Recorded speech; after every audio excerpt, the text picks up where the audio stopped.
Hi, this is History with Andrew Allen, and today is episode 12 of The Devil's Brood, Louis, King of England.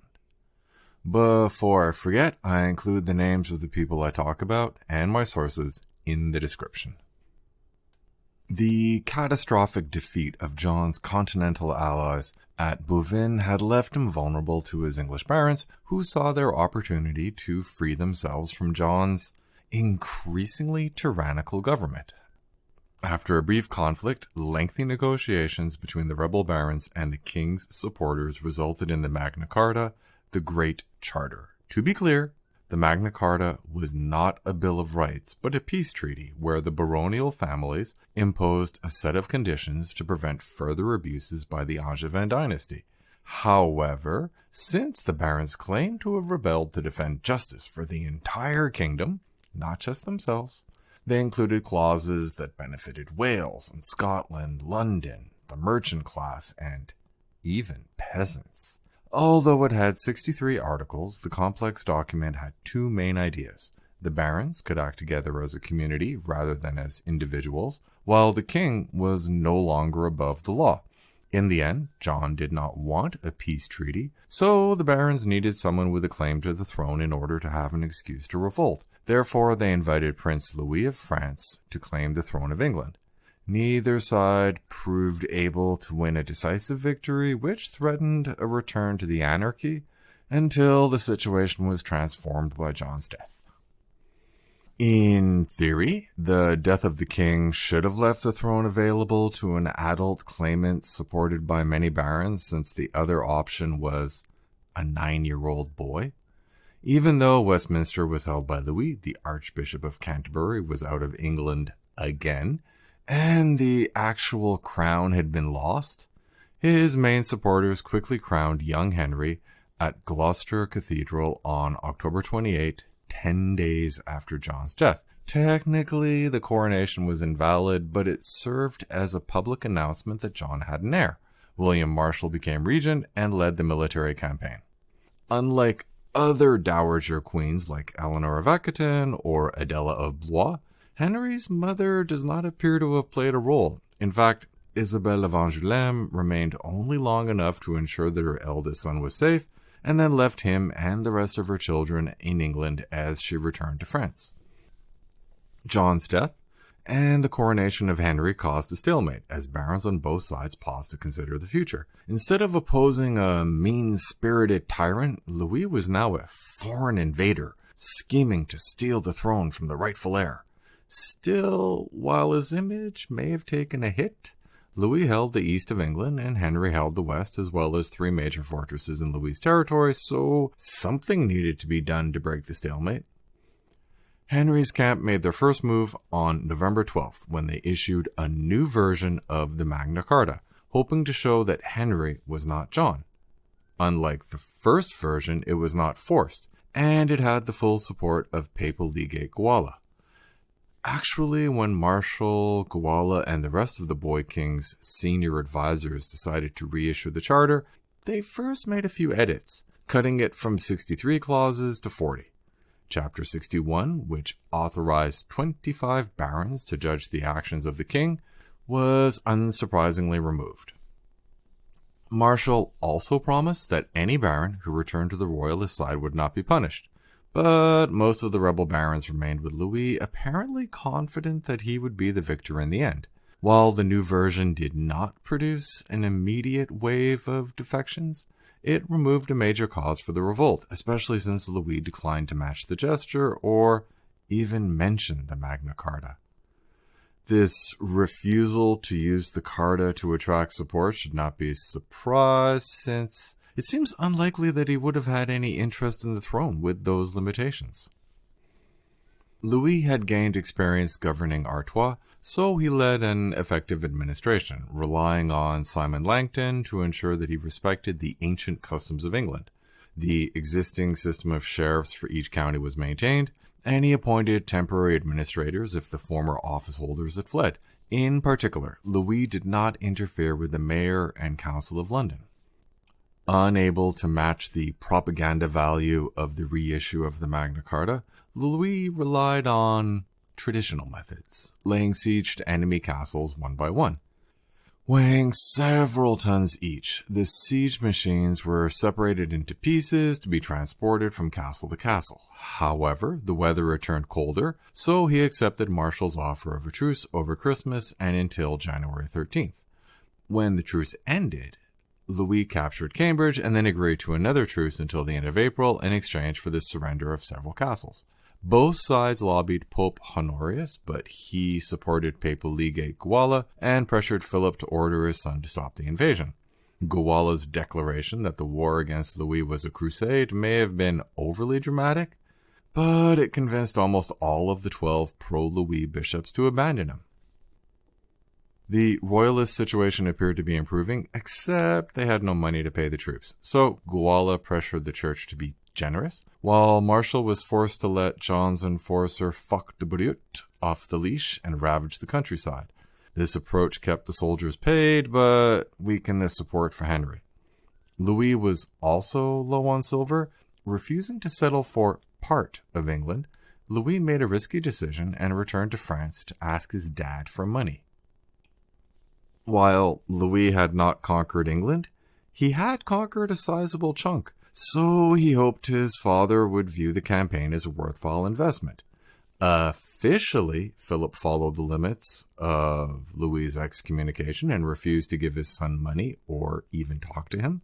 However, he did not stop his son from recruiting more men. Since the campaign was clearly bogged down, this proved difficult, and it must have been tempting to abandon the campaign, bidding farewell to England's cold weather to return to Paris and his family.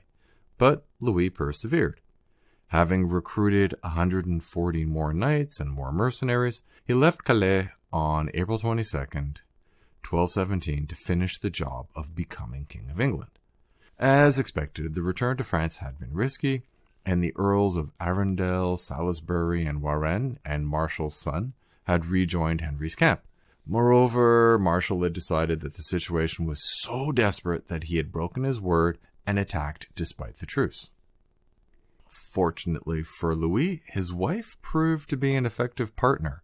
Aware that Philip's refusal to aid his son was a major obstacle, she traveled across Artois during the late spring and summer to visit her husband's vassals and towns in person, relying on the force of her personality to compel them to contribute either money or men. Moreover, she somehow convinced Philip to unlock his treasury and hand over some of the kingdom's money. Well, his money. I need to stress that this was an impressive accomplishment. Philip was the unchallenged ruler of France and had orchestrated the conquest of the Angevin lands in Europe. He was not a man to be swayed by emotional appeals from a daughter-in-law.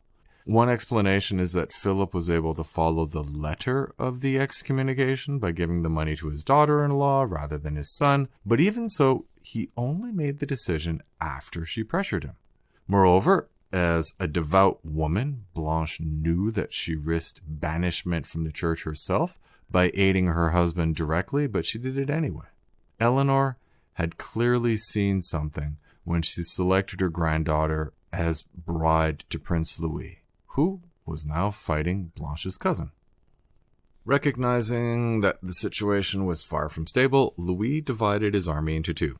He led part across the south of England and sent the other part north. Marshall's breaking of the truce had been effective, gaining the royalists 3 castles, including the major town of Winchester. Moving with surprising speed, Louis advanced on Winchester, so Marshall retreated, although he delayed to burn the town. Louis stayed in Winchester long enough to oversee the initial repairs, and then returned to London, having re-established control of the south of England. The Northern Army was also successful, causing the Earl of Chester to burn his siege machinery and abandon the siege of Montserrat. Louis rested in London for a couple of days, but another sortie by the garrison of Dover convinced him to end the threat of the fortress, so he brought his siege machines to Dover, arriving there on May 12th. Prepared for a lengthy siege as he waited for reinforcements. Unfortunately, the English fleet ensured that only half of the French ships sent by Blanche reached Dover. Since the English fleet blockaded Dover, a much larger fleet would be needed.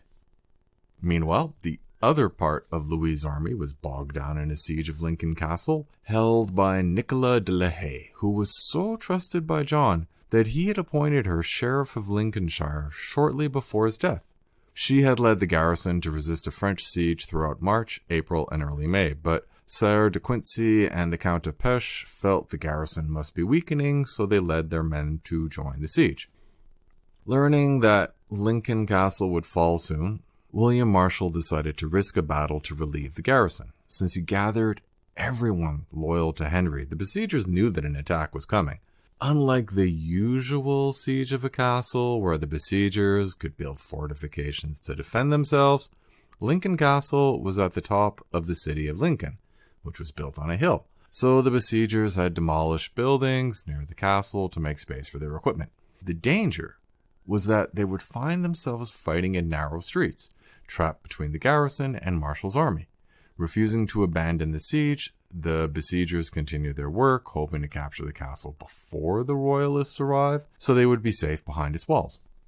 When Marshal's army arrived near Lincoln on May 20th, Fitzwalter and De Quincy rode out to observe the enemy and concluded that a battle was risky, but less risky than being trapped between two forces. However, the Count of Pesche appears to have miscounted the enemy and thought that it was twice as large as it was, therefore a battle would be a disaster. So they would defend themselves in the city streets. It proved to be a disastrous decision. The French and baronial troops found themselves trapped between the royalist army and the garrison. Refusing to surrender, the defiant Count of Pesche was finally killed when a blade entered the eye slit of his helmet, piercing his eye to reach his brain. Realizing that the battle was lost, the besiegers attempted to retreat, but as feared, were trapped in the narrow streets. Knights and barons had a ransom value, so they were allowed to surrender. Everyone else was killed. Marshal had simply hoped to prevent the capture of a key fortress, but a bad decision by an inexperienced, if brave count, had resulted in a massive victory that eliminated a large part of Louis's army. The common soldiers enjoyed the victory too, since Marshal allowed them to loot the city, although he may have simply been unable to prevent it. So houses were burned, anything of value stolen, and women raped. Even the cathedral was emptied of valuables, since an overeager Guala had excommunicated the entire clergy of the city. I will just pause to talk about Nicola De La Haye. Her father had been appointed Castellan of Lincoln by the king, and when he died in 1169, his lands were divided among his three daughters, but aside from land, Nicola inherited the right to be Castellan, which made her an attractive wife.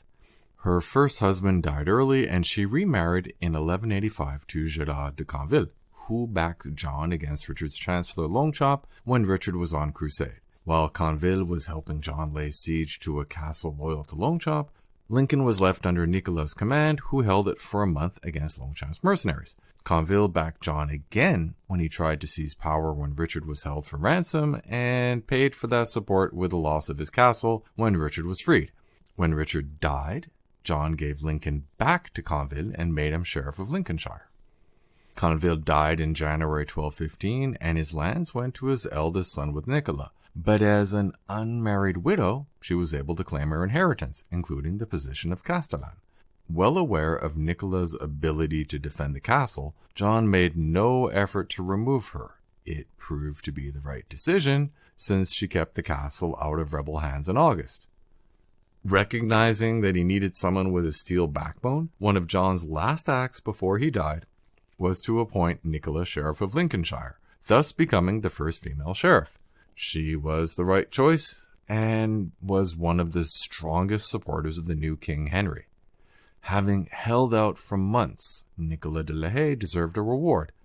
Instead, her long-term rival William Longsword, the Earl of Salisbury, convinced the rest of the Regency Council to remove her from her positions of Castellan and Sheriff in favor of a more suitable candidate, himself. Louis learned of the destruction of his army at Lincoln 2 weeks into his siege of Dover. Meanwhile, Pope Honorius wanted Louis to stop wasting his time in England and take charge of the Fifth Crusade that he was trying to organize, so he sent the Archbishop of Tyre to England to meet with representatives of both sides on June 12th.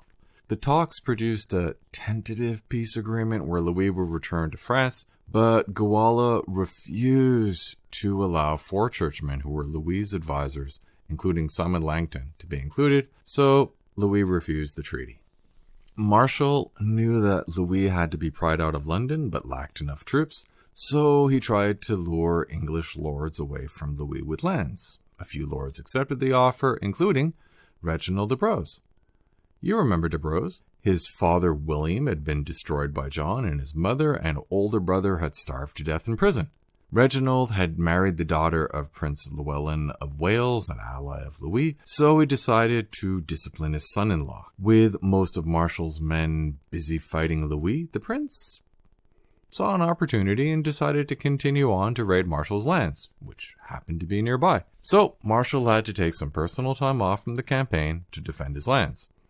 Deprived of their commander, Henry's supporters pulled back from London, enabling Louis to send his still sizable army out on raids to bring in loot, to pay his men, and remind Henry's barons that he was still a threat.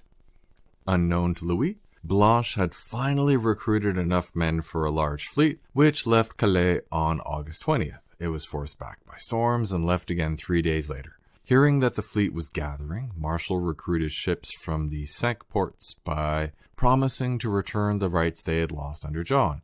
The Segports, or the 5 ports in English, were Hastings, New Romney, Hythe, Dover, and Sandwich, located near the narrowest part of the Channel, and granted generous tax exemptions in exchange for providing the crown with ships when required.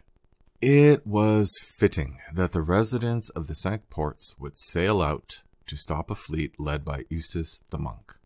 Eustace had risen to the position of seneschal to Count Renaud of Boulogne, but had to seek new employment when the Count suspected his accounting.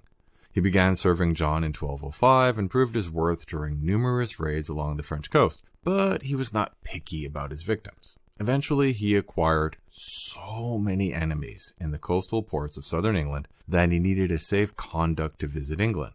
The relationship between Eustace and John broke down somewhere between late 1212 and November 1214, probably when Eustace's enemy Renaud allied with John. Following the defeat at Bouvines, Eustace may have naturally considered switching sides, and a suspicious John ordered a raid on Eustace's base on Sark, which drove him to aid the rebels in the French war effort. Greatly outnumbered, the French were overwhelmed. Eustace was beheaded, and everyone was killed except those rich enough to be ransomed. All of Blanche's hard work had been destroyed in a few hours. Hearing the news, Louis accepted that it was time to negotiate. Louis's French and baronial supporters urged leaving London and seeking a final battle, but Louis had probably recognized that he would be gradually worn down since there would be no more support coming from France. So he accepted 10,000 marks, which was a quarter of the English crown's annual revenue, in exchange for leaving, abandoning his claim, and releasing everyone from their vows. His English barons would receive the lands they had held at the start of the revolt. Louis was also absolved from excommunication, which probably mattered a lot to him. The treaty was sealed on September 18, 1217, and Louis sailed for France 10 days later, nearly a year after John's death. He had come very close to conquering England and probably would have succeeded if his father had really backed him. Almost exactly a century ago, the sinking of the White Ship and the death of the heir of Henry I had threatened to end the cross-channel Anglo-Norman kingdom. Henry's grandson not only rebuilt the cross-channel kingdom, but expanded it to control most of France. However, that massive federation had collapsed through civil war, incompetent leadership, and steady invasion from an expansionist France. In fact, a French invasion had barely been defeated, but the cross-channel Anglo-Norman kingdom had finally broken apart, leaving young Henry, King of England, without any territory in Europe. To be clear, I am talking about the English kingdom, not the English nation. Clergy and clerks would write in Latin and nobles would talk in French, just they would be confined to England. Unsatisfied with the Kingdom of England, Henry and his heirs would frequently attempt to regain the family's lands in France with varying success. But that will have to wait for another podcast. This ends the Devil's Brood series. I will take a break and then start a new, shorter series on the Cathar Crusade, switching the focus to southern France. Thanks for listening.